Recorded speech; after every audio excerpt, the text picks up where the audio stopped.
Hello friends, welcome to our channel. చాలా రోజులుగా daily vlog ఏదైనా పెట్టండి అంటున్నారు కదా. సో ముందులాగా ఇంట్రెస్ట్ లేదు, అస్సలు వీడియోస్ అయితే చేయట్లేదు. ఏదో ఆ మ్యారేజ్ వీడియోస్ ఉన్నాయి కాబట్టి పోస్ట్ చేస్తున్నాను అనమాట. సో మొత్తానికి ఈరోజైతే అందరూ అడగడాన్ని బట్టి ఈరోజు డైలీ వ్లాగ్ చేద్దామని చెప్పి స్టార్ట్ చేశాను. ఇక్కడ ముందు మనం ఆర్గానిక్ కూరగాయలు వేద్దామని చెప్పి అన్నీ రెడీ చేశాను కదా. కానీ నాకైతే అంత బాగా రాలేదు. అంటే మోస్ట్‌లీ నాకంత అవగాహన లేదేమో. కాకపోతే ఏదో లక్ష్మి అక్క ప్రో ప్రోద్బలంతో స్టార్ట్ చేశాను. అన్నీ ఈ వంకాయలైతే అస్సలు బాలేవు. టేస్ట్ అయితే బెంగుళూరు వంకాయలంటారు కదా! అస్సలు బాగుండవు. మన వంకాయలే బావుంటాయి. బీరకాయలు కూడా సరిగ్గా రాలేదు. టమాటాలు మాత్రం బాగొచ్చాయన్నమాట. సో మొత్తానికి ఒక 2-3 కేజెస్ టమాటాలు కాసాయి. ఇక్కడైతే మర్మం చాలా బాగొచ్చింది. ఎప్పుడైనా పూజకి పువ్వులు లేనప్పుడు ఈ మర్మం కనిపెట్టుకుంటే పూజ రూమ్ అంతా గమాళిచ్చేస్తుందనమాట. అంత బాగా వస్తుంది. ఈరోజైతే లంచ్ బాక్స్‌కి పుదీనా రైస్ చేద్దామనుకున్నా. సో మన గార్డెన్‌లో పుదీనా ఉంది. కాకపోతే పెద్ద రాలేదు. ఒక ఆ కుండీ అంతా ఏస్తే కొద్దిగా మాత్రం వచ్చిందనమాట. ఇదంతా కోసేసాను మార్నింగే. సో మన ఇంట్లో ఉన్న పుదీనా ఫ్రెష్‌గా అప్పటికప్పుడు కోసి పుదీనా రైస్ చేస్తే ఆ టేస్టే నెక్స్ట్ లెవెల్‌లో ఉంటుందనమాట. ఏదైనా మన గార్డెన్‌లో పండినవైతే మనకు బాగా ఆనందాన్నిస్తాయి. మనం ఏదైనా వాటితో కర్రీ చేసినప్పుడు. సో అలా అనిపించింది నాకు. తర్వాతేంటంటే ఒక కప్పు కాఫీ తాగి తర్వాత వంట స్టార్ట్ చేద్దామనుకున్నా. కానీ ఇది నేను చాలా స్ట్రాంగ్‌గా తాగుతాను. ఇది చూసేందుకు తెల్లగా ఉన్నాయి గానీ, ఇది స్ట్రాంగ్ కాఫీ పొడి. తెల్లగా ఉన్నా గూడా ఘాటుగా ఉందనమాట. సో మొత్తానికి ఆ కాఫీ తాగేటప్పుడు మాత్రం ఇంక వేరే పనులేమి ఉండకూడదు. కాసేపు రిలాక్స్‌గా ఆ కాఫీని సిప్పు ఆస్వాదిస్తూ తాగాలని ఇష్టం అనమాట ఎప్పుడు గూడా. ఈవెన్ అలానే చేస్తూ ఉంటాను. కాఫీ మాత్రం నాకు గార్డెన్‌లో కూర్చొని తాగితేనే తాగినట్లుంటది. కాసేపు ఆ చల్లగాలికి కాఫీ తాగుతూ కాసేపు టైమ్ స్పెండ్ చేసినా గూడా ఆ రోజంతా ఫ్రెష్‌గా ఉన్నట్లు అనిపిస్తదనమాట. అందువల్ల ప్రతిరోజు ఇది నా డైలీ రొటీన్‌లో ఇదొక భాగం అయిపోయింది. తర్వాత ఎక్కువ సార్లు కాఫీ తాగుతూ ఉంటాను. సో మా ఇంట్లో తిడుతూ ఉంటారనమాట. కాఫీ అన్ని సార్లు తాగకూడదు. ఏదో పొద్దున్న తాగావా వదిలేయి అని. కానీ ఎవరైనా ఫోన్‌లో మాట్లాడుతూ కాఫీ తాగాను అని చెప్తే కూడా నాకు వెంటనే వెళ్లి కాఫీ పెట్టేసుకుంటాననమాట. అంత ఇష్టం కాఫీ అంటే. సో మొత్తానికి అది మంచి అలవాటో లేదో గానీ ఎక్కువ సార్లు తాగుతూ ఉన్నాను. తర్వాత పుదీనా రైస్ అని చెప్పాను కదా! చాలా సింపుల్ అనమాట నేను చేసేది. అల్లం ముక్క, తర్వాత యాక్చువల్‌గా పచ్చిమిర్చి చూపించడం మర్చిపోయాను. పచ్చిమిర్చి, ఒక్క టమాటో, తర్వాత పుదీనా అనమాట. వాటిని మిక్సీలో పేస్ట్ చేసుకుంటే ఇక వంట అయిపోయినట్టే మనకు. ఇదేంటంటే మంతకాళి ఆకు అంటారు. ఇది ఎక్కువగా తమిళనాడులో కంపల్సరీగా యూజ్ చేస్తూ ఉంటారు. వీక్లీ వన్స్ అయినా వాడుతూ ఉంటారు. నేను చెన్నైలో ఉండేటప్పుడు అత్తమ్మ ఒక వారానికి ఒకసారైనా గాని ఇది చేసేది. ఇదేంటంటే మెడిసినల్ ప్లాంట్ అని చెప్పొచ్చు. కడుపులో పుండ్లున్నా గూడా ఆరిపోతాయంట. ఇక పుండ్లు కూడా రాకుండా గూడా ఉంటాయన్నమాట. ఇది అప్పుడప్పుడు తింటూ ఉంటే. ఇది కాసాకో ఏదో అంటారు మన ఆంధ్రాలో గూడా. కానీ తమిళనాడులో మాత్రం మంతకాళి ఆకు అంటారు. సో ఇదేంటంటే ఆహ్, ఒక కుండీలో పెట్టాను. బాగొచ్చింది. నేనసల ఆ చెట్లని మర్చిపోయా. చూస్తే చాలా ఆకుంది. ఆ చెట్లన్నీ పీకేద్దామని చెప్పేసి మొత్తం చెట్లన్నీ పీకేస్తే ఇంత ఆకొచ్చిందనమాట.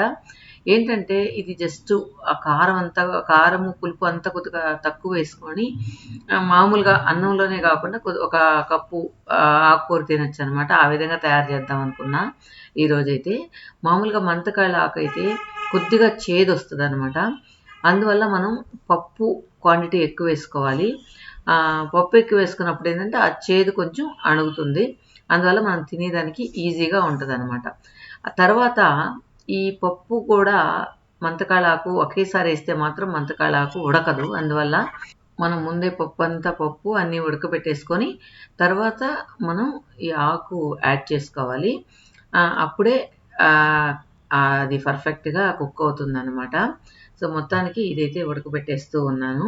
ఇక ఏం కావాలా రౌడీ ఏం కావాలరా? ఓ ఓ ఓ.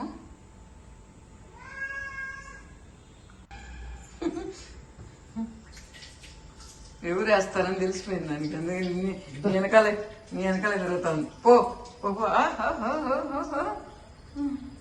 సో మన అల్కనందన తర్వాత రౌడీని ఒకసారి చూపించకూడదు అన్నారు కదా. సో ఇదన్నమాట వాడి పరిస్థితి. మొత్తానికి రౌడీ అయితే పేరుకు తగ్గట్టు బిహేవ్ చేస్తూ ఉంటుంది. అల్కా అయితే పాపం చాలా కామ్గా ఉంటుంది. కానీ నేను పొద్దున్న సాయంకాలం దాకా నేను చూసుకున్నా కూడా మా వారు వస్తే మాత్రం నా దగ్గరకు కూడా రాదు, దాని వెనకాలే తిరుగుతూ ఉంటుంది. సో అంత బాగా అలవాటు అయిపోయింది అనమాట. సో మొత్తానికి ఈసారి మనం అల్కనందనకు పుట్టిన 4 బిడ్డల్లో మగబిడ్డను ఉంచుకున్నాం కాబట్టి ఇంక ప్రొడక్షన్ తగ్గిపోయింది అనమాట. సో హ్యాపీగా ఉంది రౌడీని బేర్ చేయడం. ఇక ఆకుకూర విషయానికి వచ్చేసినట్లయితే ఈ కాసాకునంతా కూడా అలా ఆకులుగా వేస్తే ఎనిపించినప్పుడు కష్టంగా ఉంటుంది. అందువల్ల కట్ చేస్తూ ఉన్నాను. ఇది కట్ చేసేసి తర్వాత మనం అది పప్పు కుక్ అయిన తర్వాత వేసేసుకుంటే మాత్రం బాగుంటుంది. సో మీకు ఎవరైనా సరే ఇట్లా కడుపులో పుండున్నా అల్సర్ ఉన్నా కూడా తగ్గుద్దంట. కాసాకు అని చెప్పి అడిగితే దొరుకుతుందంట కొన్ని షాపుల్లో కూడా. సో ట్రై చేయండి, ఎప్పుడైనా అలాంటి ప్రాబ్లం ఉన్న వాళ్ళు ఖచ్చితంగా తగ్గుతుంది. ఇంకొక టిప్ ఏంటంటే రైస్లో మనం మిరియాలు వేసుకుంటే పురుగు పట్టకుండా ఉంటుంది. యాక్చువల్గా చాలామంది స్టోర్ చేసుకునే వాళ్ళు పురుగు మందు కలుపుతూ ఉంటారనమాట రైస్లో. ఎంత మనం రైస్ వండుకునేటప్పుడు ఎంత కడిగినా కూడా అట్లీస్ట్ ఆ పవర్ అనేది ఆ రైస్కి అంటుకొని ఉంటుంది. అందువల్ల రైస్ స్టోర్ చేసుకునే వాళ్ళు ఒక చారెడు మిరియాలు బస్తా మధ్యలో వేసేస్తే ఆ ఘాటుకి ఆ ఏది పురుగు పట్టకుండా ఉంటుందంట. లవంగాలు కానీ లేదా మిరియాలు కానీ ఆ రెండిట్లో ఏదైనా వేసుకోవచ్చు. ఈవెన్ మిరియాలు మనకు అన్నంలో మనం కడుక్కునేటప్పుడు అంటే కప్పులో కొలుసు తీసుకునేటప్పుడు ఏదైనా 1-2 మన రైస్లో వచ్చినా కూడా మనకేమీ ఇబ్బంది లేదు. అందువల్ల ఏంటంటే ఎప్పుడో ఆ మందులు కలిపే బదులు ఇలా మిరియాలు కానీ లవంగాన్ని కానీ కొద్దిగా ఒక చారెడు వేసి ఉంచుకోండి. సో నేను వేయడంలో అక్కడక్కడ మిరియాలు తక్కువ వేసి అవి మళ్ళీ ఆ బిన్లో వేసేస్తూ ఉన్నాను. ఈసారి రైస్లో ఈ టిప్పు మీకు యూజ్ అవుతే కనుక వాడుకోండి. ఈ విధంగా వాడకుండా తర్వాత ఏంటంటే ఈ రైస్ జస్ట్ ఆయిల్ వేడెక్కిన తర్వాత లవంగాలు, పట్ట, స్టార్ మొగ్గ స్టార్ వేసేసి తర్వాత ఈ పేస్ట్ వేసాము అది వేసేసి బాగా పచ్చివాసన పోయేంత వరకు మనం ఫ్రై చేసేసుకోవాలి. పసుపు, ఉప్పు కూడా వేసేసాను. చాలా ఈజీ అన్నమాట ఇది. అంటే ఇది బాగా మనకు పచ్చివాసన పోయిన తర్వాత రైస్ వేసేసి ఉడికిచ్చేస్తే సరిపోతుంది. తర్వాత ఇక్కడ ఏంటంటే మనకు ఆకు, టమాటాలు, చింతపండు రెడీ చేసి పెట్టుకున్న ఈ పప్పు ఉడకంగానే దాన్ని పెట్టేసుకోవాలి. వాళ్ళకి తల్లి ఊరా. ఓ అమ్మ కావాలా? అమ్మ కావాలా? అమ్మ కావాలా?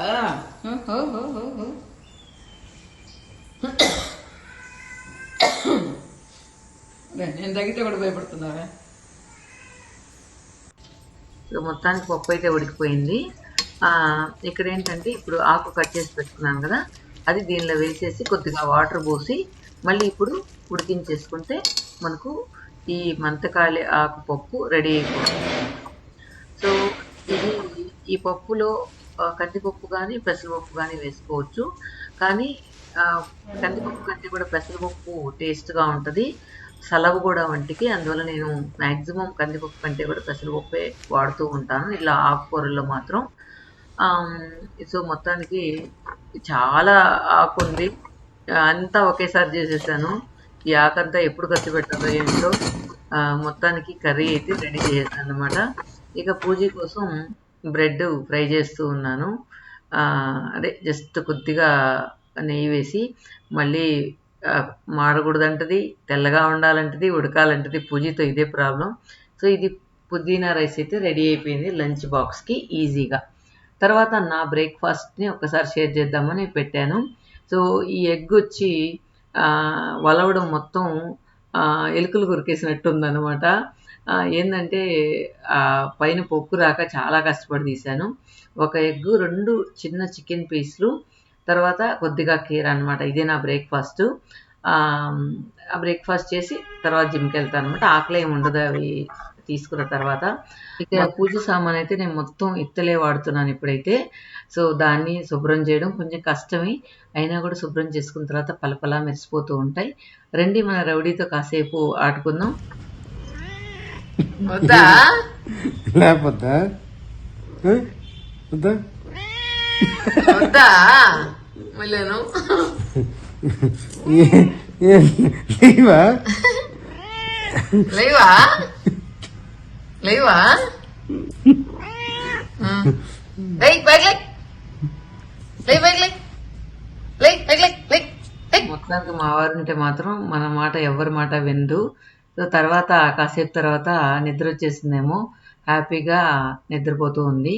మా బెడ్ పైనే తనకి ఇంకొక బెడ్‌షీట్ ఏసి ఇట్లా పడుకోబెడతాననమాట. సో, హ్యాపీగా పడుకొని అటుపక్క, ఇటుపక్క అంతా నాదే అన్నట్టు దొర్లాడుతూ డీప్‌గా నిద్రపోతూ ఉంది. పిల్లులు ఎక్కువ మాక్సిమం నిద్రలోనే మొత్తం కాలం గడిపేస్తూ ఉంటాయి. ఎక్కువగా నిద్రపోతూ ఉంటదనమాట. తర్వాత ఇక పూజీ రూమ్‌లో డెకరేషన్ రోజుకొకటి మారుస్తూ ఉంటది. సో, ఈసారేమో ఫ్రెష్ పువ్వులు తీసుకొచ్చిందనమాట. బాగా సంపంగిలు, తర్వాత ఈ యెల్లో కలర్ ఫ్లవర్ ఏమంటారో నాకైతే తెలీదు. చాలా బాగా వాసనొస్తుంది. రూము తలుపు తీయగానే గుమాళించిపోతూ ఉందనమాట. సో, ఇది ఒక్కసారి మనం తీసుకొచ్చి పెడితే ఒక 15 డేస్ దాకా ఉంటుంది. కింద వాటర్ పోస్తే తర్వాత మళ్ళీ ఆ ఫ్లవర్ మారుస్తూ ఉంటదనమాట. దానికి నైట్ అయితే లైటింగ్స్ ఈ విధంగా పెట్టుకుంటదనమాట. రకరకాల ప్రయోగాలు చేస్తూ ఉంటది. తన రూమ్‌ని డెకరేట్ జేయడం ఇట్లా ఇది అటుపక్క, ఇది ఇటుపక్క ఇలా చేస్తూ ఉంటదనమాట. టైం ఉన్నప్పుడైతే తను ఆ రూమ్‌ని డెకరేట్ జేయడంలోనే టైమ్ స్పెండ్ చేస్తూ ఉంటది. ఇదైతే తను పారిస్‌కి వెళ్ళినప్పుడు తెచ్చిందంట. దీన్ని ఆడిస్తూ ఉందనమాట. అన్నీ కాళ్ళు, చేతులు కదులుతాయని చెప్తూ ఉంది పూజీ. సో, మొత్తానికి ఈ డైలీ వ్లాగ్ మీకు నచ్చిందా లేదా అనేది కామెంట్స్‌లో చెప్పండి. అదే విధంగా అట్‌లీస్ట్ ఏదైనా వీడియో పెట్టినప్పుడు కొన్ని టిప్స్ అయినా మీకు ఉపయోగించేలా ఉంటే బావుంటది అని చెప్పి ఆహ్, మాక్సిమం ఇంకెప్పుడైనా పెట్టినప్పుడు కొన్ని టిప్స్‌తో మాత్రమే వీడియో చేస్తాను. ఓకే ఫ్రెండ్స్, ఈ వీడియో మీద మీ వాల్యుబుల్ కామెంట్స్‌ని చెప్పండి. Okay friends, thank you for watching.